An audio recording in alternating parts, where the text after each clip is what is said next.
And if this is your first time giving your mind a little love, I have a few goodies for you. First, don't forget to subscribe so you never miss an episode. And second, sign up for the Morning Mind Love. Think of it like a weekday oracle from your highest self to help you start each day with a positive focus. Plus, you'll get 2 gifts absolutely free: a 30-minute binaural meditation and 30 days of journaling prompts to help you remember who you truly are. So join over 9,000 people and go to mindlove.com to sign up. Welcome to Mind Love, episode 276. Today's episode is about how to experience awakening by stripping away everything but the senses using the Headless Way. You see, what you are depends on where you're viewed from. And you see me from over there as a person, but that's because you're a certain distance from me. And I get that, you see, but as you say, when the observer comes up to me, I disappear, like you said, I disappear. Then I look out from this emptiness, and I've got all those layers of the world, from my, headless body to other people, to the clouds and other planets and stars, and, into the far distance. You've got to just pause for a moment and put aside what everyone is telling you, that you're a person, and look for yourself. And when I look for myself now, I see my body disappears into this open space, and I've got the room and Melissa and everything else in me, to the furthest star, really. Turn up your frequency with Mind Love. Bite-sized brain hacks for seekers, dreamers, and doers. It's time to give your mind a little love with your host, Melissa Monti.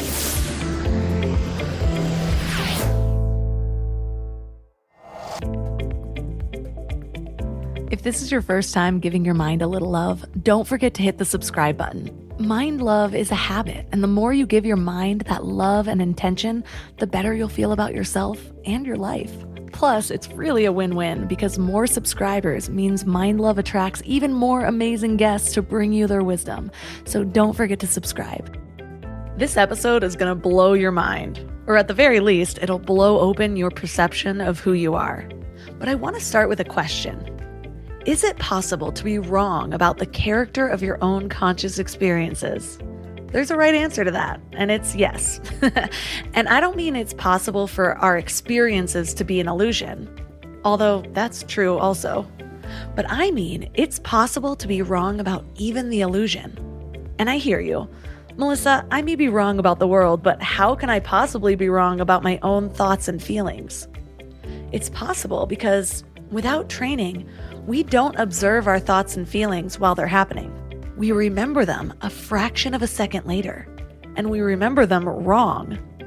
So your mind is always using clues from your perception, your beliefs, and your past experiences to create your worldview, which is why so many of us experience the world so differently. So why does this matter? Because when you strip away everything but the raw data of your senses, it's amazing how little you actually experience. Most of what we think of as our experience is actually interpretation and storytelling.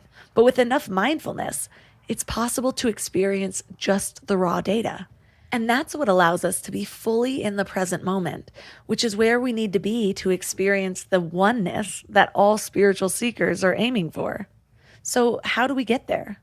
Well, today we're diving into a spiritual concept, or maybe it's a philosophical concept, called the Headless Way. This concept was originally introduced by Douglas Harding, a British writer and philosopher who's best known for his work on self-awareness and self-realization. Well, headlessness is a technique to alter your everyday perception of who you are. And, if done regularly, it can lead to some powerful insights, such as disillusion of self, or what the Buddhists call no self, and a feeling of a oneness with the universe. So what is headlessness exactly? Don't worry, because we'll be going deep on that in this episode, on what it means, how to achieve it, and why it's beneficial. But first, before you tune out because it's too crazy, just stay with me a moment. This isn't saying that you literally have no head. Of course you do. They're talking about whether or not you experience having a head. You, if you're like most people, think you do, but you don't. You experience a bunch of stuff that makes you feel as if you're experiencing having a head. but that's not actually what you're experiencing. And if you can shift into that experience of feeling as if you have no head, what else opens up? How does that change the way you experience what's actually perceived by your senses in the moment, outside of your conditioning and your beliefs and the illusions of the mind? Well, I was reading through a bunch of forums of people who've studied headlessness, and I found a guy named Marcus, just an average coder who gave an analogy that I found really helpful. He compared it to wifelessness, and he said, I'm sitting in the living room right now, and my wife is in the kitchen. Is it literally true that she's home with me? Yes. So if I said that I'd just realized I have no wife, it might sound like I'd gone mad. But am I having the experience of her being home with me? When I'm not paying close attention to my conscious experience, I'd say yes. I'd say it's not only true that she's literally here, it's also true that I have a sense that she's here, a visceral experience of it. And yet I don't. From where I'm sitting, I can't see her, and I can't hear her. Even though she's home, it's, from my sensory experience, exactly as if she's not. What happens when I don't pay mindfulness level attention is that I tell myself a story based on my memory of having seen her walk towards the kitchen and my knowledge of the laws of physics. There's no door to the outside of the house in the kitchen, and she can't magically vanish into thin air. I also have a theory of mind for her, and I know her goal is to relax at home. All this rational evidence fools me into thinking that I am experiencing her as being home. But when I look for her and listen for her, she's not there, from my point of view in my sensory experience. A lot of this is about stripping away things like assumptions based on memory and preconceived notions. What's left when you just observe very closely the 5 senses data that you're getting right now before your brain interprets and turns it into a story? Interesting, right? If you're like me, this all still sounds a little confusing. I had to look at the concept 10 different ways with 10 different explanations and 10 different exercises. But then suddenly something clicked and I felt like I was having a mini spiritual awakening. So today we're going to be going over this in all of the ways because it's definitely worth getting. It's even changed what I perceive when I meditate, which allows me to go deeper. I'm also posting a visual on my Instagram at MindLoveMelissa that got this whole thing to click for me. You'll hear us talking about a self-portrait, and I've posted it today, so it should be easy to find. Our guest is Richard Lang. I know I've talked a lot about Douglas Harding, but he's dead, so Richard is the next best guy. He's dedicated his entire life to sharing the Headless Way as widely as possible in the world. So 3 key things we will learn are the history of the Headless Way and how to experience it yourself, how to shift, contract, and expand your perception of who you are, and exercises to allow you to experience headlessness for yourself. I used to be one of those people who had grand plans for a big, healthy meal every Sunday night, and I'd make these elaborate meal plans, buy all the ingredients, and then Wednesday would roll around and I'd be staring at that wilted spinach, ordering takeout again. Shopping, planning, and cooking food really can be simple and stress-free, and that's why I love Hungry Root. Hungry Root takes stress out of mealtime by filling your cart with personalized picks and planning your week of meals, getting smarter with every order. With over 15,000 recipes to choose from each week, many ready in just 15 minutes or less, it's so perfect for those nights when you have no energy left. What I love most is their smart cart technology. It actually learns what I like and what I will actually cook. So no more buying ingredients for recipes that I'll never make. Everything that shows up, I actually use. They screen out over 200 additives, including high fructose corn syrup and artificial sweeteners, only high quality meat and seafood with no hormones or antibiotics, and they carry brands like Vital Farms and Ithaca Hummus that I already trust. The time I've gotten back has been incredible. Instead of spending Sunday meal planning, I'm doing things that actually matter to me. Take advantage of this exclusive offer. For a limited time, get 40% off your first box, plus get a free item in every box for life. Go to hungryroot.com/mindlove and use code mindlove. That's hungryroot.com/mindlove, code mindlove, to get 40% off your first box and a free item of your choice for life. hungryroot.com/mindlove, code mindlove. Shopify's point of sale system helps you sell at every stage of your business. Need a fast and secure way to take payments in person? We've got you covered. How about card readers you can rely on anywhere you sell? Thanks. Have a good one. Yep, that too. Want one place to manage all your online and in-person sales? That's kind of our thing. Wherever you sell, businesses that grow with Shopify. Sign up for your $1 a month trial at shopify.com/listen. Shopify.com/listen.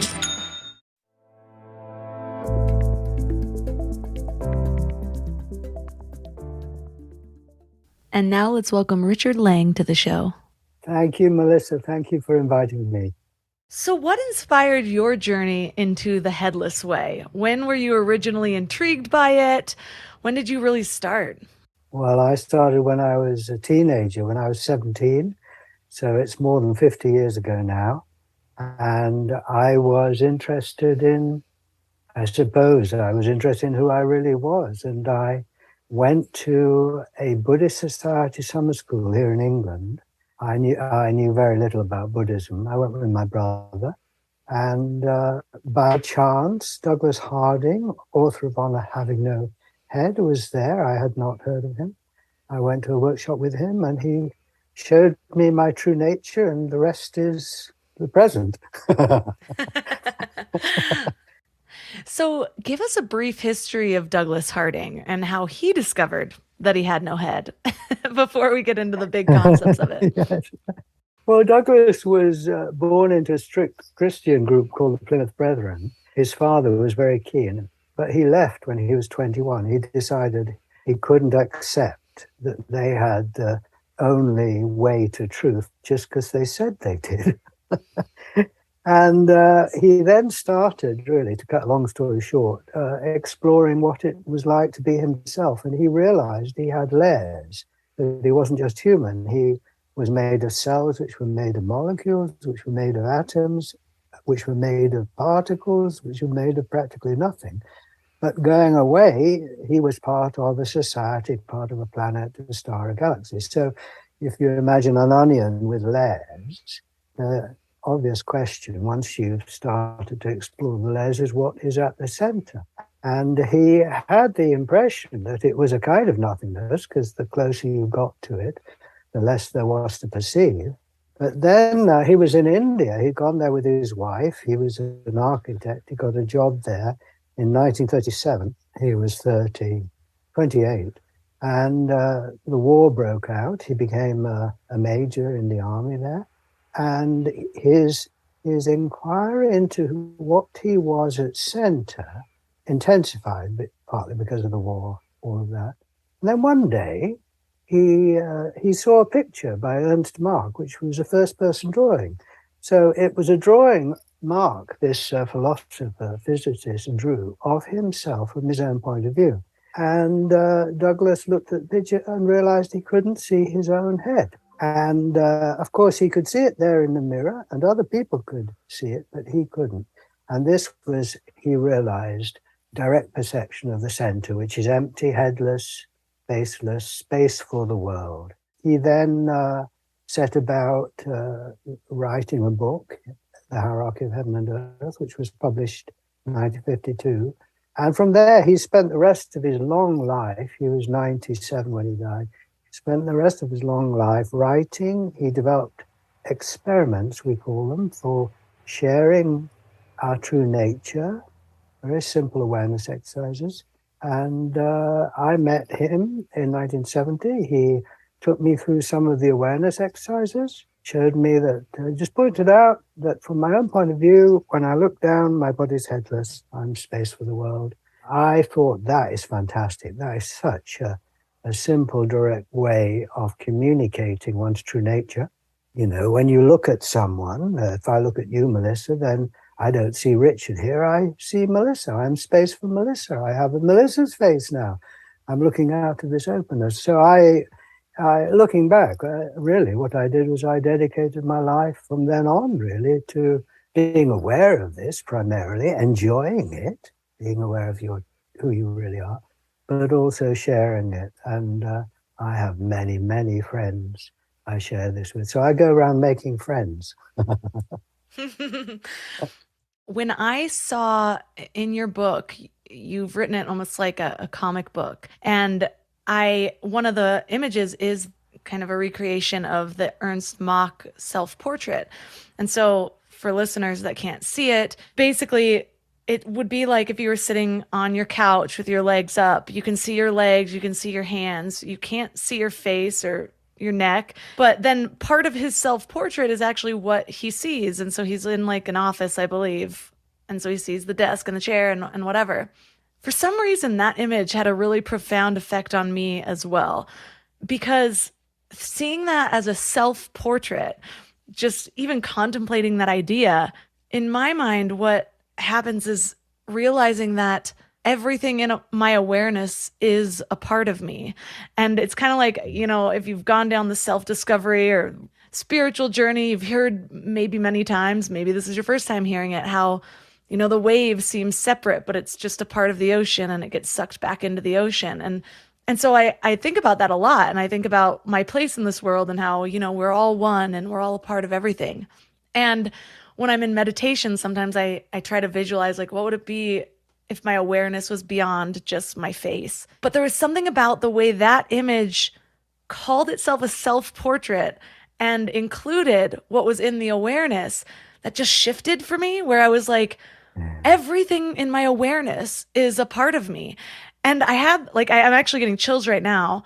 I feel like I'm going to cry, but I'm also pregnant, and I cried on an Instagram ad this morning, so that might not mean anything, but it also sometimes means I'm on the right track. And so it changes the levels of even gratitude when you're aware of something, because we're so used to just, going in line at the post office and kind of judging the things around us. Oh, this line's taking too long, blah, blah, blah. But then suddenly being like, this is a part of me. This is a part of everything we experience becomes a part of us. It changes who we are when we have an interaction with somebody. We're constantly changing and evolving. And so when I'm sitting here talking to my husband or meeting a new friend, all of a sudden, who that person is, when I see them, that's my awareness. That's a part of me. And I just started to see in a different way how every single moment of life integrates within who we are. Yes, well, that's beautiful, Melissa, and I know just what you're talking about. And I don't think there's any greater discovery. And it's a rediscovery every moment, isn't it? It does give you chills sometimes. It does me. And this means that in a certain sense, we know each other. You see, there's a lot you don't know about me, and a lot I don't know about you, and I don't know what you're thinking and feeling. And I know that you're looking out of this boundless awareness, this single eye, you see, into your world, which is you. There's no separation between the space that you're looking out of and what's in it. Now, this brings us all together. We are many, but we're one as well, aren't we?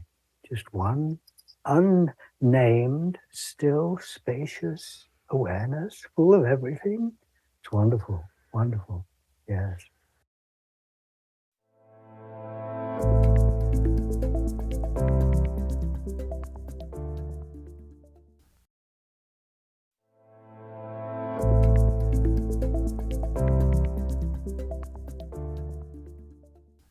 Maybe earlier in my spiritual path, I probably would have been a little bit more confused by this. And I would have thought, why does that mean something that I can't see my own face? Why does it mean anything? Because I can look in the mirror and it's reflected back to me. Other people can see what I look like. They can look in the mirror with me and tell me that, yes, that's what I see. I can feel my face and confirm that it's there. So what is the significance of this idea that from our perspective right here, right now, we're headless? Well, I think it's different for everyone, the meaning, and it's different from day to day. I would say it is, I shared it recently. I was in California, actually, to a wedding of my niece, and I got talking to the groom's grandfather, who was 92, was a famous violinist. And he said, eventually, because I was talking about his playing and all that, and they said, what do you do? I said, I teach philosophy. Oh, what philosophy? I said, the Headless Way. He said, what's that? Well, these days, I don't start with explaining. I said, well, I'm looking at you. I don't see my face. I see yours instead. And he said, yes, and I see yours instead of mine. And the for us then, that we were enjoying trading faces. See, I had his face like I've got yours now, and he had mine. You see, there are many ways of thinking about this, but the listener, I suggest you do some of the experiments. Just notice the simple thing: you can't see your face now. You can think about it and remember it. And I suggest that you've never ever seen your head on the top of your body. You've seen it in the mirror. Other people see it, but you've never seen it directly. And for knowing about yourself, you're dependent on others, aren't you, for feedback. We're always reading people's gestures and words and so on, but I've never, ever seen Richard here. Now it can be a bit unnerving. You suddenly realize,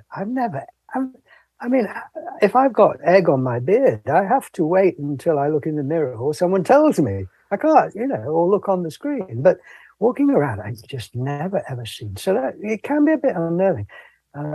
You're dependent on others. You only know yourself through others as a person, you see. But when I look at the place where others see Richard, I find this clear, open space full of the world. And I can see here at my center what no one else can see. Everyone else sees Richard, and I accept that, and I welcome that, and I take responsibility for being Richard, more or less. But at center here, where no one else is, I look, I find this clear, boundless space. I am not a thing in the world. The world is in me. That is just mind-blowing. You never get used to it. The whole universe is in your awareness, in you, and there's no dividing line. Now, you see, I go around sharing and, often waxing lyrical about how wonderful it is to be who you really are.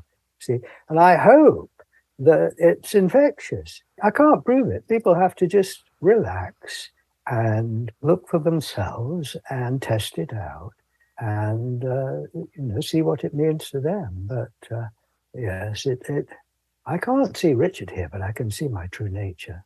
And of course, all the great mystics really, their message, when it is boiled down to the simplest thing, is at your center is a treasure. At your center is a treasure. Now, what's the treasure? The treasure is God or spirit or awareness. It is a kind of stillness, a silence, in which sound happens, in which the world is happening. Now, some of them say you are missing out on the most amazing thing if you don't wake up to that treasure. Well, the Headless Way is saying, point back at your face and have a look. Can you see anything there? No. I've just mentioned that I have layers. We all have layers. And seeing who you really are is seeing what's at the center of all these appearances, which is this no thing full of everything. But it's quite useful to think of it developmentally too. So there are 4 stages: baby, child, adult, seer. Baby's headless, right? Pre-verbal. When you were just born, you were just space for the world. You'd no idea of what you look like. You'd no idea of a face behind which you're supposed to be living, separating you from your mum. It's just open. You have your mum's face, but you're pre-verbal, so you don't think about it like that. Then from day one, people start reflecting back to you what you look like through language, through gestures, pointing to the mirror. And gradually you become aware of what you can't see, which is what others see. I became aware of Richard, you see, gradually. And my mum and dad would, I suppose, point in the mirror and say, we can see that face over there where you can't see anything. And your job is to imagine that face, pull it out of the mirror, flip it the other way around, put it on like a mask. Imagine you're behind it, that you're in a body, you see, and you're separate from others. Well, to begin with, I occasionally remembered, the rest of the time I just was open, see. And I have a little, fantastical story. You're sitting with your infant friend and you say to your friend, this idea of imagining you're behind a face that you can't see and acting as if you're inside a box here. I just can't do it. I can remember for about a second and then I forget, you see. And your friend says, yeah, no, I'm just like that. I'll never do it. How on earth are you meant to remember 24/7 that you're behind a face you can't see? I mean, but what happens is that the feedback is 24/7, and it is the ticket to joining in. It's the way you discover who you are as an individual is through others, because you can't see it. You can't see yourself. You're dependent on others, and you take that in. And of course, no one's talking about your central emptiness. They're all talking about your regional appearance, what you are. So by the time you're a teenager, you're completely accepting the idea that you are behind a face and separate from others and a small thing in a big world, you see. And that is because the feedback is 24/7 and you join in, so you give as good as you get. Well, the thing is that what you've done is taken on board what everyone else says you are, which is absolutely vital. It's a very good thing. But you're now overlooking what you are for yourself. The Headless Way is saying, now you've done the hard bit. The hard bit is becoming aware of who you are in the world, see, and building, stabilizing that human identity, because it wasn't stable when you were an infant. You had to learn your name. And you start saying, Richard wants. And you said, no, you got to say, I want. All of that stuff. You see. But it's not the end of the story. Now, I say, reawaken to your own point of view. That's the mark drawing. That's the headless body. This is not denying that I've got a head, that I am a person in the world, but it's distinguishing between my appearance, see, which I can't see directly here, and my reality, which is this headless space full of the world and full of everything, which I've always been, see.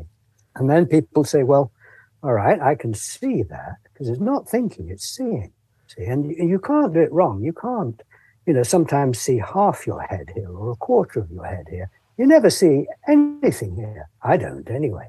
And you can't develop nothing. You see it perfectly from the start. Your understanding develops. Your response to it, the so what, develops, you see, but the nothingness itself is the same for everyone. It's equalizing. See? But then you say, well, how can I stabilize this? Well, you see, it's the same mechanics, really, as the way that you stabilized your human identity. What you do is you hang out with others who are also aware of their true nature, you see. We're now both aware of our true nature, but we've got different responses to it. But it's kind of infectious because we're bringing it onto the front burner. So I just say to people, well, make friends, share it with friends, or join us in our Zoom meetings, or, come to a gathering or something like that. Because it's a wonderful thing to share. And, thinking about meeting you, I was like, I wonder what Melissa's response to being space for the world is, you see. And I wonder what the listeners' responses are, because you've all got it. I say that the Headless Way sets a very low bar. The bar is so low, you actually can't get under it, because what is seeing who you really are? Look now for your face. See, you can't see it. Or close your eyes and ask yourself, how big am I? How wide am I? Are my thoughts coming out of something or out of nothing? They're coming out of nothing, you see? Do all these body sensations actually restrict me? No, you see? I'm going to open my eyes now. You see, so the experiments, which people can find on the website or on our YouTube channel, they direct our attention to this wide open space, you see. It changes everything, you see, because, you see, I'm with you and I'm being space for you.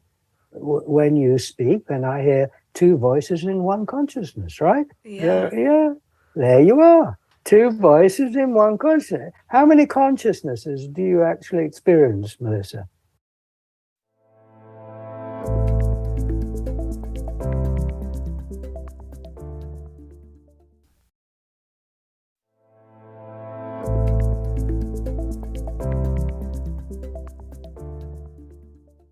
How many consciousnesses do you actually experience, Melissa? That depends. Part of me thinks I'm at a level of almost 2. I can get to the place of the consciousness I've always identified with, and then also the observer.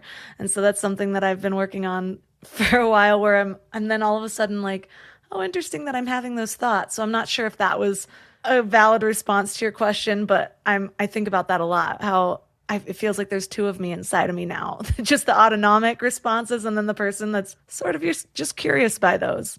Yes. I think there's probably trillions within you. All within this one space. I only find one space, that's what I mean. But I find lots of people and voices within this space. And you see, I say when you grow up, you learn a language that is based on separation. So I means Richard and you means Melissa from my point of view. You see, so I say I am talking to you. It's me as Richard talking to Melissa there, you see. So we grow up and language confirms and affirms our separateness. Now, when we see who we are, I say, oh, my true nature isn't a thing. It's space for things. And now I need develop language or a different language to articulate this other point of view. Because the first language is articulating the point of view where we're head to head, what everyone else sees. But now I say I'm head to no head. I have your face instead of mine. These two voices are in one consciousness. I am the space for the world. Well, I'm saying that I, as space, I'm room for everything. I'm no divine. Now, this is, the world needs this, doesn't it? It does. Because like I said earlier, it changes my engagement with things, my relation to things, I suppose. Because we're so used to defining our separateness in relationship to others. It's like when I'm just hanging out in my house all day long, I can forget it sometimes because, I'm just like doing my thing, living life. But the moment I come in contact with somebody else, I'm aware that I am me and that person is something else, somebody else. And even the word self-conscious is so interesting because the word has such a negative connotation, but really if you just break down the word, it's the conscious part of yourself, but we look at it as like all of a sudden we're almost insecure or we feel less than. Why is that? Why did we even give meaning to a word like that? And so now when you're viewing from that empty space and you're like, okay, well now I'm in relationship to this person, and this person is in my awareness. This person is a part of me because I am this awareness. Suddenly I don't feel that separateness anymore. The energetic barriers dissolve. And so it decreases my inclination to even judge or to, kind of want to have my own things, whatever. It's just like, oh, we're here. This is who we are. And it's just funny because I've heard that analogy of the wave being part of the ocean, but it's also its own wave and it goes back into the sea. And it's always been a fun thing to contemplate, but really feeling that in my body with all the people around me has been hard until that darn self-portrait that I saw. Something about it just completely shifted. And I was like, oh my gosh, it's that. And so in your book, you talk about, or you lay out the realizations of Douglas Harding and on how, like if you're looking really close, if you get closer or further away, anybody who's viewing you loses that concept of you too. Like the further you go in, then you're just a bunch of cells. You can't tell that's a human at all. And then you zoom out, you eventually see a person, but you keep zooming out and you keep zooming out. And eventually you're above the city, above the planet. And that one person becomes a part of the whole mechanism. And it's kind of like when you pick up a plant or a piece of fruit or whatever, and then you put it under a microscope and you find these tiny living organisms inside of it. And you're like, well, was that a part of the fruit or was it not a part of the fruit? Because I just ate it all anyways, and the same is if we're looking down in a city, it's like, well, are those people a part of this? And Douglas Harding said that it was basically this creature called humanity and how we're part of that is us. We're in it. The world is in us from our awareness. And I don't know, there's just something about the way of looking at this that, like I said, shifted my relationship to the concept where I just understand it on such a deeper level. Well, I have a friend called Christian who lives in Hawaii, and I did a workshop at Brighton Bush up in Oregon, which is a hot springs. And the poster for the workshop was that drawing, Ernst Mach drawing, Headless Body, you see. And it was stuck on a door. And I had left. The workshop was over. And Christine turned up and she saw the poster. She saw the headless body. She turned round. She walked out, looked at the trees and just said to herself, yes, I am everything. And it was just seeing the picture, like you in a way, just seeing the picture. It's just looking. It's the simplicity of just seeing. Yes. But what are you looking out of now? This is not a debate. It's not an argument. I can't prove it to you. You've got to just look for yourself. Do you see your head? Do you see your two eyes? Or are you looking at what I call a single eye, and the view fades out all the way around into this vast openness? Well, yes. And that I say that must be the same for everyone. Now we have a different view out from that. It's very strange and mysterious. A different view out from this emptiness. So, in the view out we're many, in the view in we're one. And this changes everything. It just changes everything. And you never get used to it. It's always fresh and it's always giving you something new. You're realizing something new. It just goes deeper and deeper. Just to be room for your friends, even if you don't say anything. I'm sure they feel it because it's love.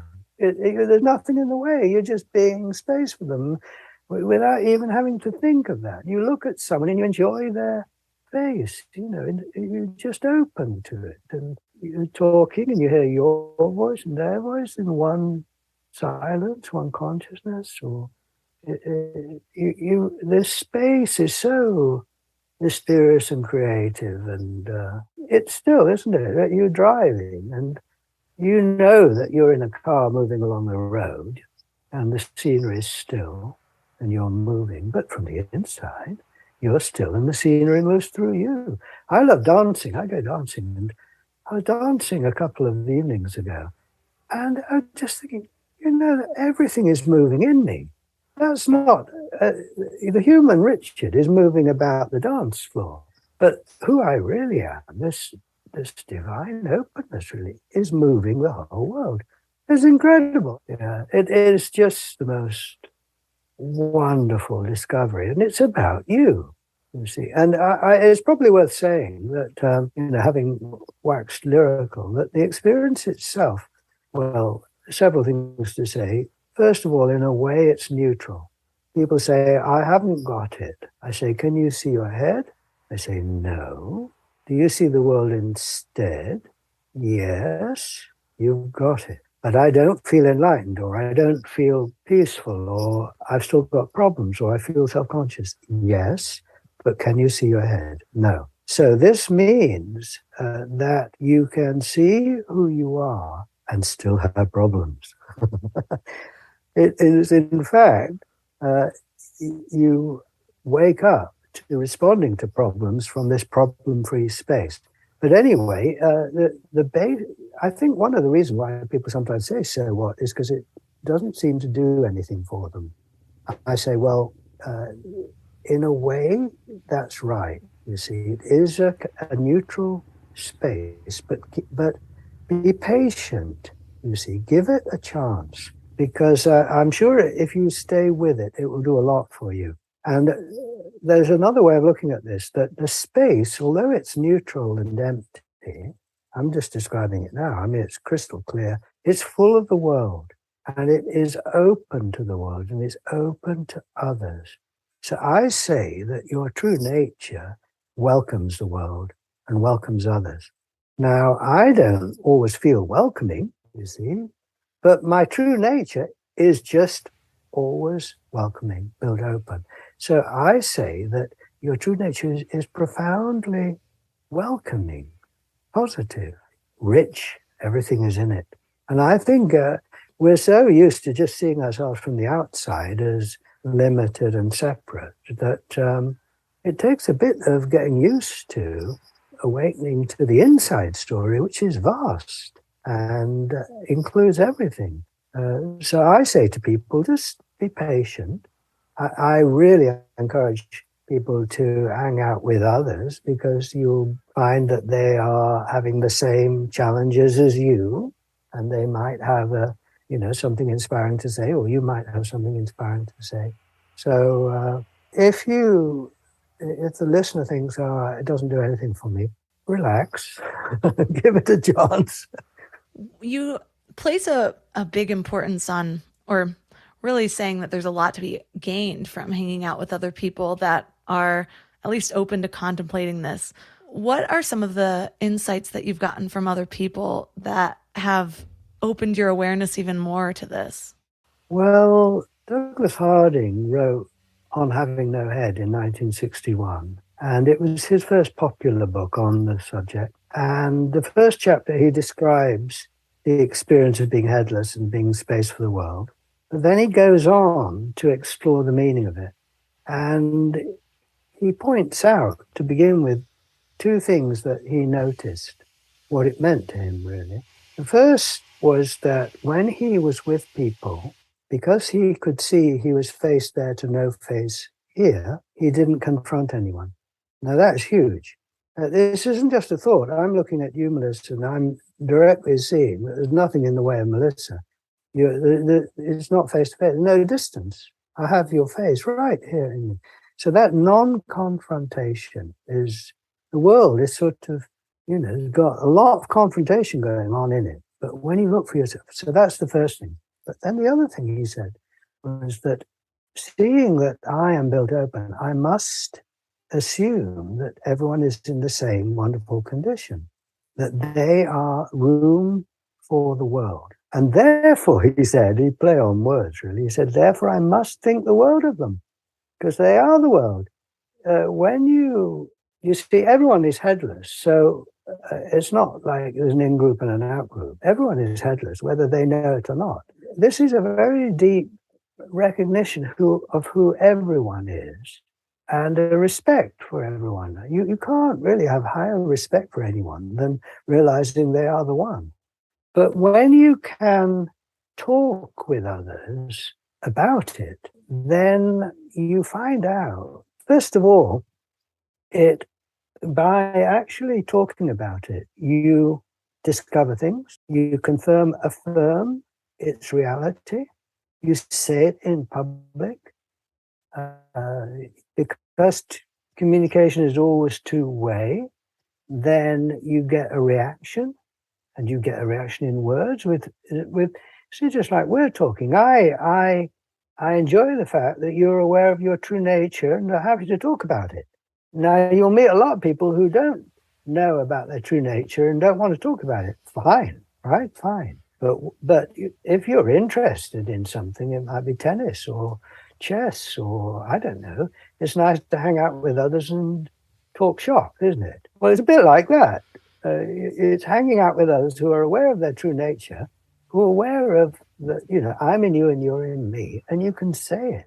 You see, the other thing, I'm learning as I go along. We have many Zoom meetings. I've run workshops for years and sort of developed my understanding of what sharing it is about, in a sense. And it is the discovery that everyone is coming from this place. I don't know. It's just wonderful.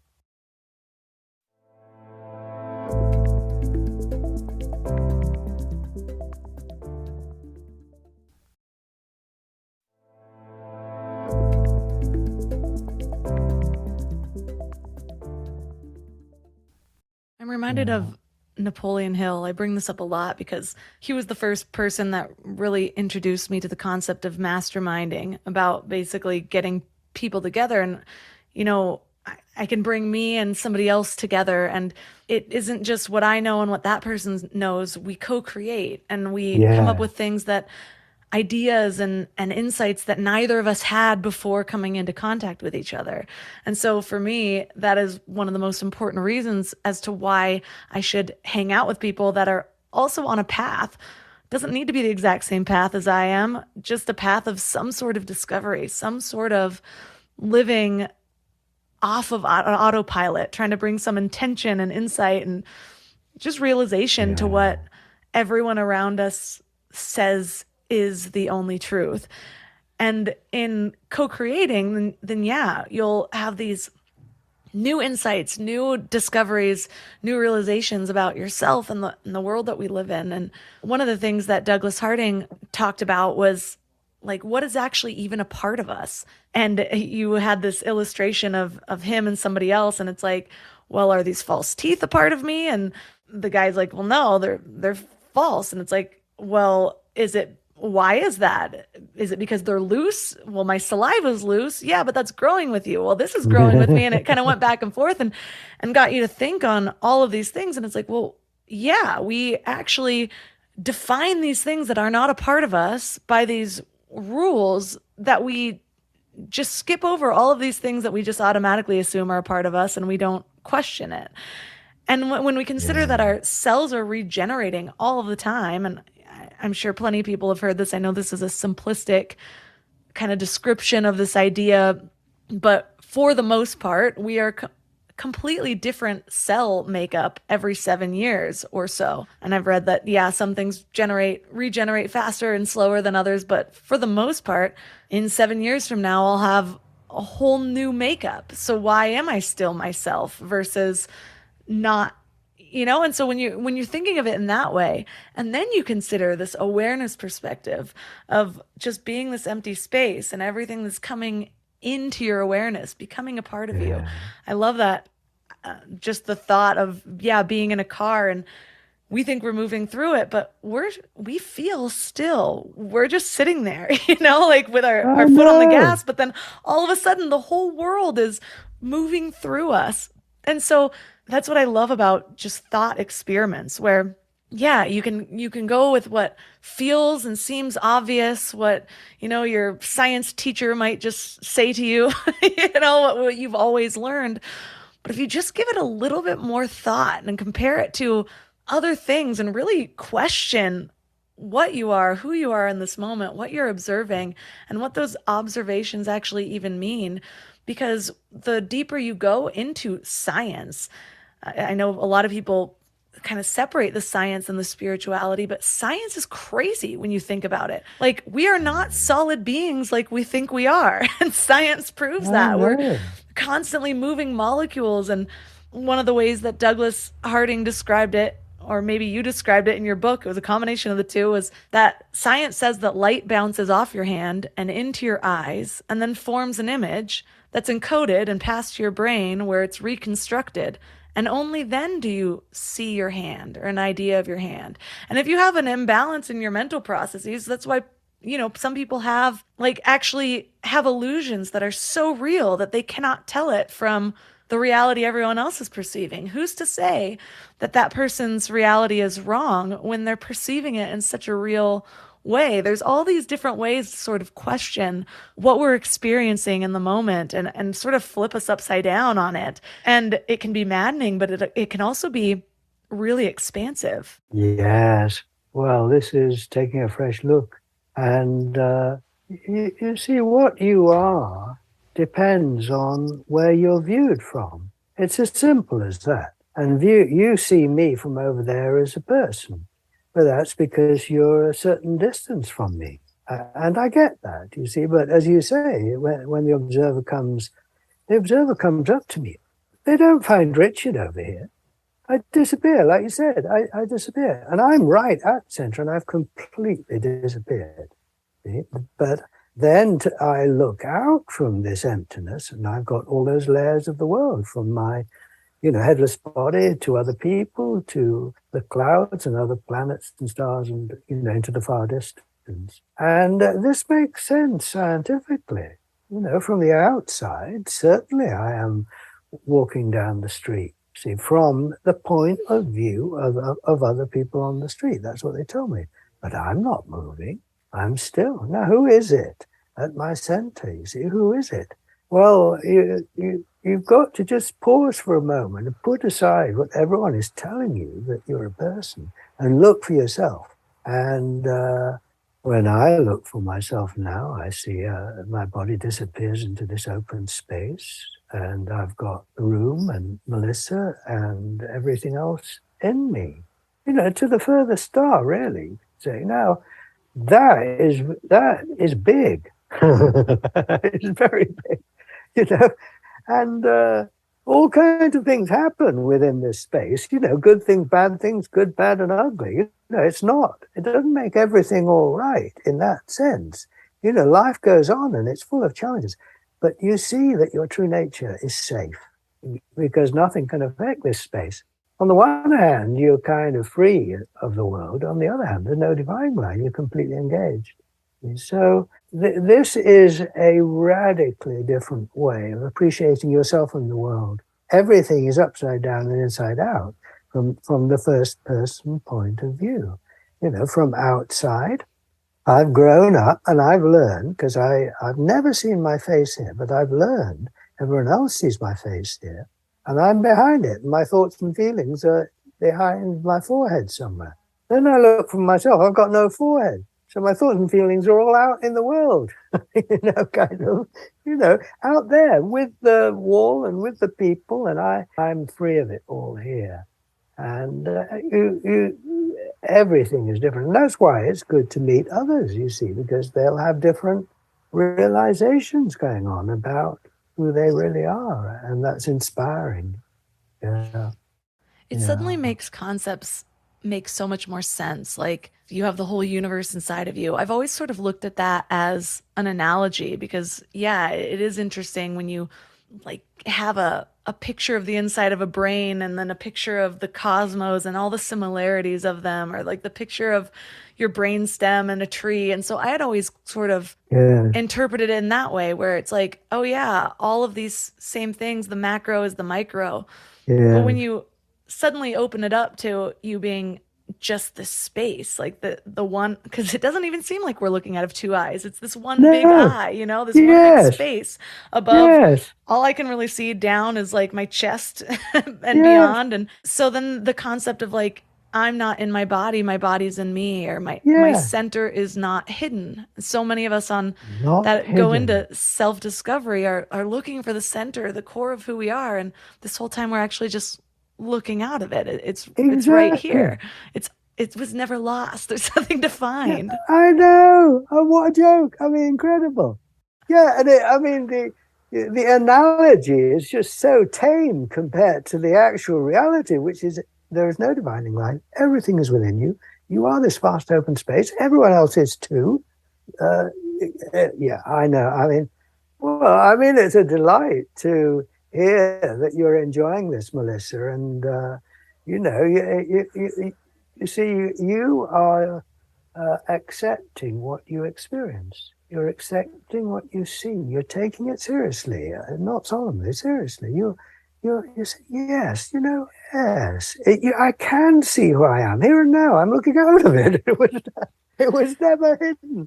And I have these moments where my instinct towards separateness comes back in, and it's like somebody looks at you funny and you're like, oh yeah, maybe there is something to be self-conscious about, which, by the way, I will never look at that word self-conscious again in the same way. But I was recently thinking about the idea of how we all are more connected than we think with tuning forks. So tuning forks, I played music for a really long time, and it's just so interesting. If you put a tuning fork in a room and you kind of ding it, and one tuning fork goes off, and say there's a bunch of other ones in there, they'll all lightly hum. And so without even having to touch it at all, and you can stop the original one and the other ones still hum. Who talks about that in their book? I knew this from high school, but then I was reminded in a book I was recently reading. And so, The Emotion Code by Dr. Bradley Nelson. And so I was just rethinking about that. And I'm like, oh yeah, our connectedness is so awesome. It's why when somebody walks into a room and they are angry, and even if they're hiding it, you can sense it. You can like cut tension with a knife, or the positive energy in a room. You go in and all of a sudden you just feel better, or you feel lower, or whatever. And it's like, because this illusion of separateness is just an illusion anyways, regardless of how hard we're trying, how hard we're clinging to these beliefs that we've grown up with. We're always being affected by anything that's in our awareness. Even if we don't see it, we can just feel it. We can be turned around our awareness in another direction and it's behind our headless self. And we still Yeah. feel that tension. And so all of these things combined, yeah, I love how you put it where it's just like just seeing what realizations people come up. There's no right or wrong answer. It's just like, okay, think about this, dwell on it, experience life in a slightly different way, experience this moment in a vastly different way than you have been forever, Vastly and just different. see what Yeah. happens. Like what comes to your mind? How do you Yeah. feel in relationship to your life, to the people? Yeah. What opens up for you? And so I'm curious, Yeah. when you really discovered this, what changed for you the most? Well, many things have not changed. I still feel self-conscious, but I'm very happy with that because I can feel, I need to feel self-conscious. I need to be aware of Richard. I don't have to get rid of feeling self-conscious. I had to work that one out. I think I realized that I had to realize to work it out for myself that it's okay to feel self-conscious. That arises in the space too. It doesn't stop me seeing the space. You see, so there's nothing gone wrong there. I just feel you found home. You're at home. It's very simple things. You're at home. Everything is within you. You. It's not like I think about it all 24/7. I get on with my everyday life and all of that. But this is always here, isn't it? I think. Personally, what I suppose happened for me was that I think it's self-evidently true. Well, it is self-evidently true. So there's a kind of end of seeking, isn't there? You think, well, I've got it, and perfectly, like everyone else has if they want it. So there's a kind of end of seeking. There's a kind of deep confidence, I suppose, that you're home. Even when things are going funny, there's that. There's the recognition that it's just eternally creative. It will go deeper and deeper. You're on a fantastic ride forever. I think in my own life, because Douglas, when I met him, he just said to everyone, look, come and visit as friends, if you were interested in that. So I did. And whenever I used to go to his house, there were always lots of people there. So I made a lot of friends. And I knew Douglas. I used to visit all the time, go do workshops with him. So during my life, I have the great good fortune to make many, many friends. You see, I have a very low bar for friendship as well. I say anyone who is happy to share with this with me, I call a friend. Because well, the Quakers used to call each other friends, the Friend Society, and that's the basis of it. So in my life, I've got hundreds, if not, I don't know. I just keep meeting people all the time, like now, and we share our true nature, and we're excited by it. And here we are. This is part of the ride, isn't it? Meeting people, and it's inspiring. It's fun. I go to lots of Zoom meetings a week. There's a great community of friends, you see, and we're all discovering the joy that we're all home. Even when things go wrong, I suppose we support each other in living from the truth. Every day new realizations come.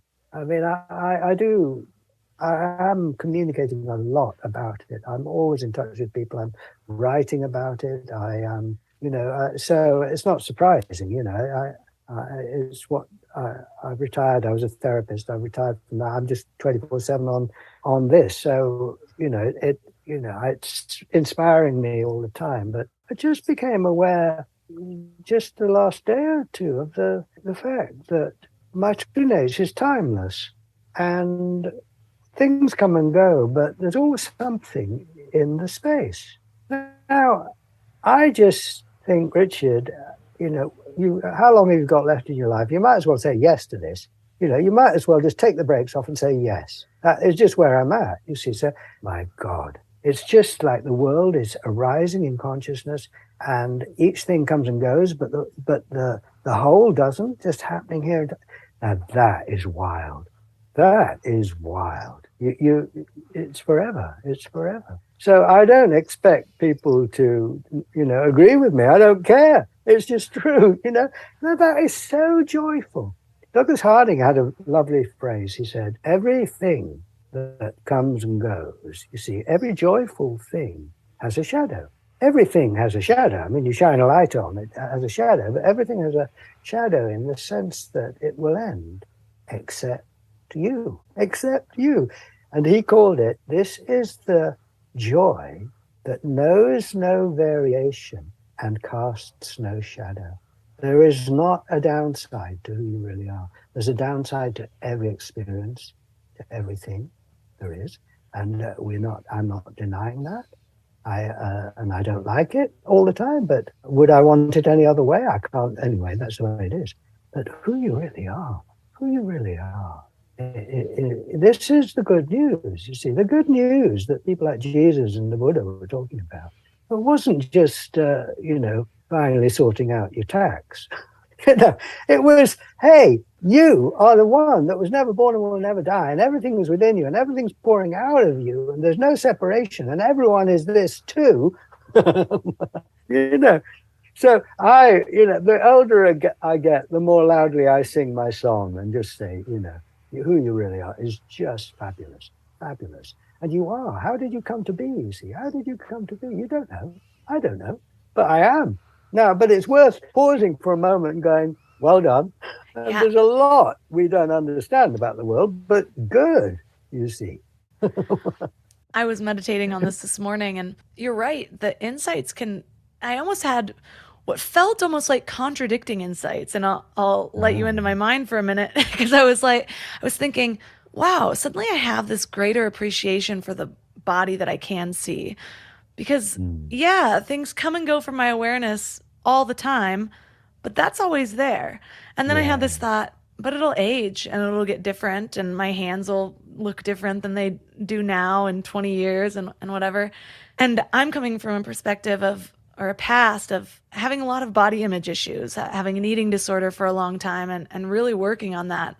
And there was something just about that familiarity, like that was my friend. It's the part of me that's always walking with me, literally and figuratively, that changed my energy around that. And then even as it ages, just watching it and seeing, like, just like you would watch your grandma. You don't look at your grandma and start to say, oh yeah, the cartilage around your nose is getting bigger, and you never do that to your grandma. You're just like, grandma's beautiful, and now just sort of seeing my body in that same light. And it's not separateness.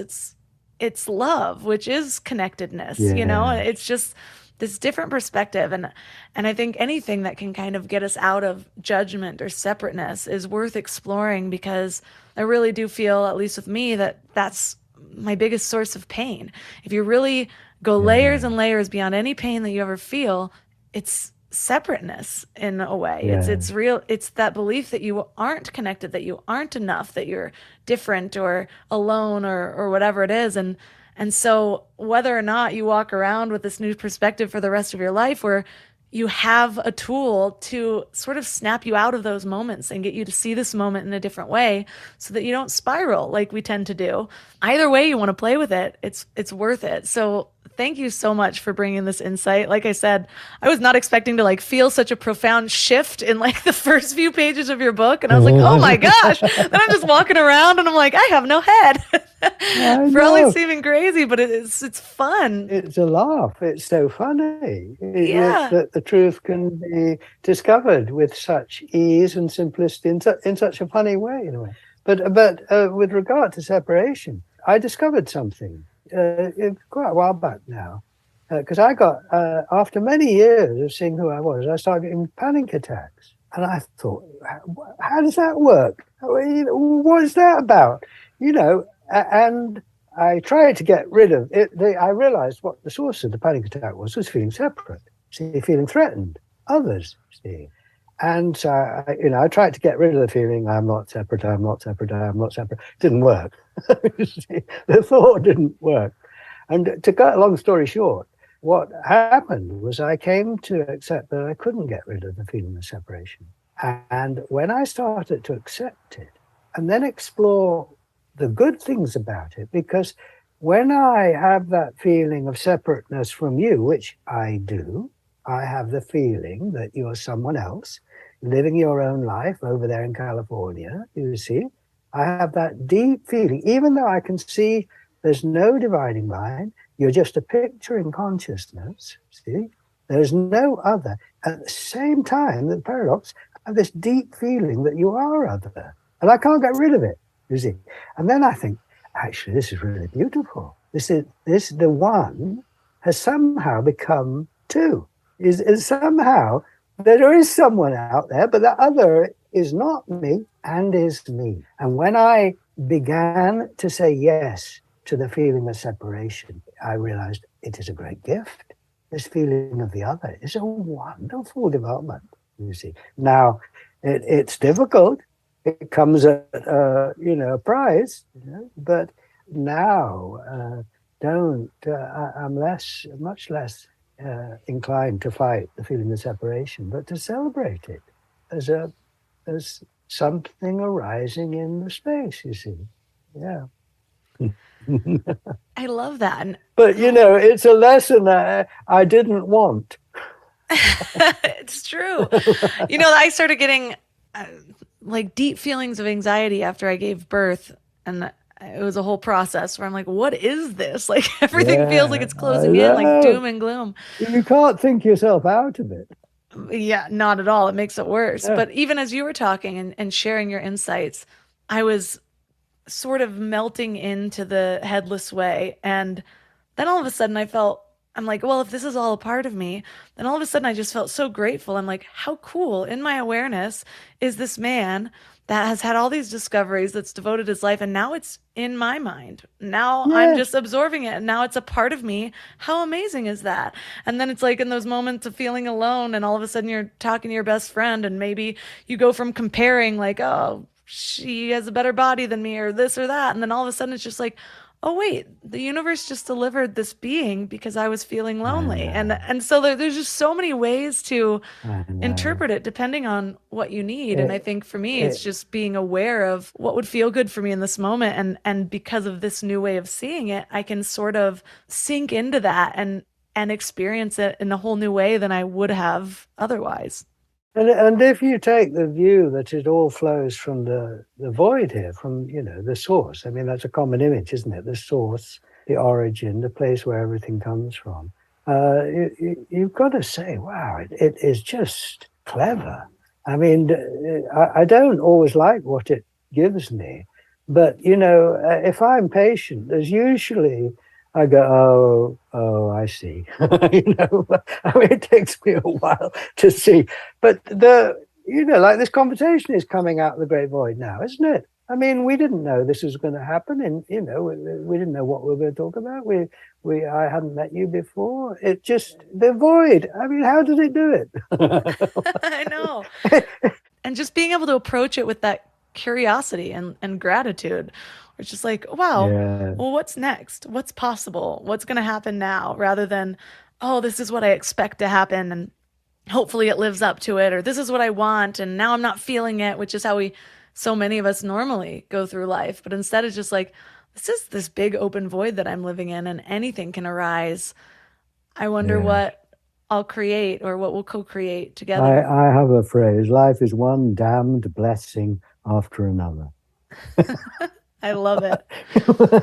Well, you have a website full of different experiments that you can do, because it can be a daily practice for you if it's something that, whether it opens you up from the very beginning or something that you want to keep working on. There's tons of them. You even have an app. So for listeners that are interested in learning more, where's the best place to find your book, your app, your site?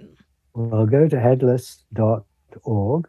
And you'll find experiments and lots of things there, but you'll also find in the menu a link to the YouTube channel, and there must be 200 or 300 videos on the YouTube in the experiments, talks, Douglas Harding. You'll get interviews with people, so there's a huge amount to explore. And do feel welcome to join us in our free Zoom meetings, and to find out about those, you can just contact me through the website, and I'll send you the information. So, what a delight to meet you, Melissa, and have this conversation arise in the great, mysterious, wild void. It's been such a pleasure. Thank you. Yeah.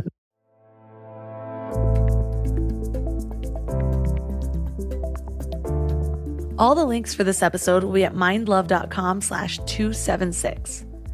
And I'll have the self-portrait that I talked about on my Instagram at mindlovemelissa. This is the image that made everything click for me, so go check it out.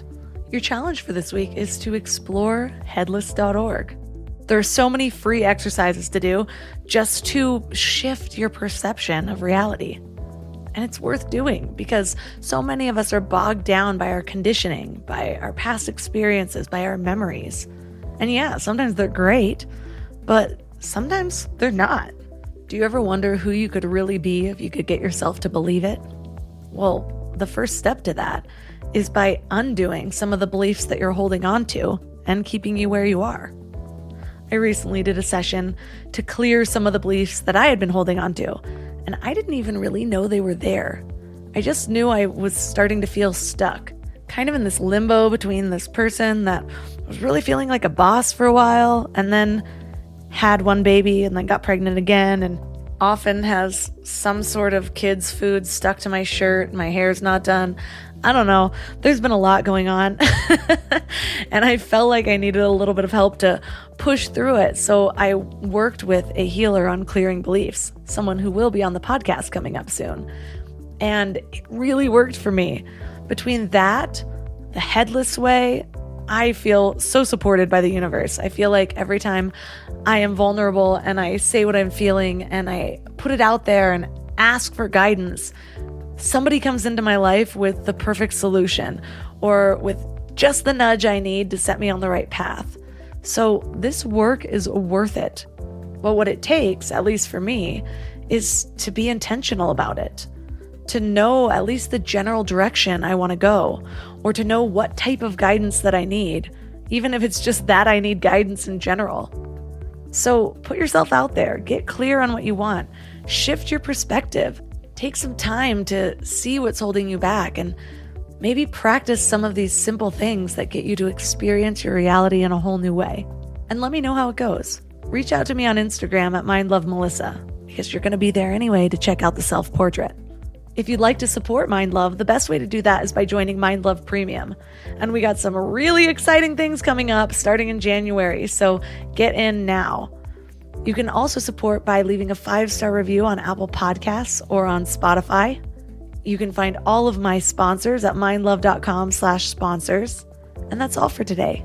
So thanks for giving your mind a little love today, and I'll see you next time. Thanks for tuning into Your Higher Frequency with Mind Love. Head to mindlove.com for a free gift to keep your vibes up until next week.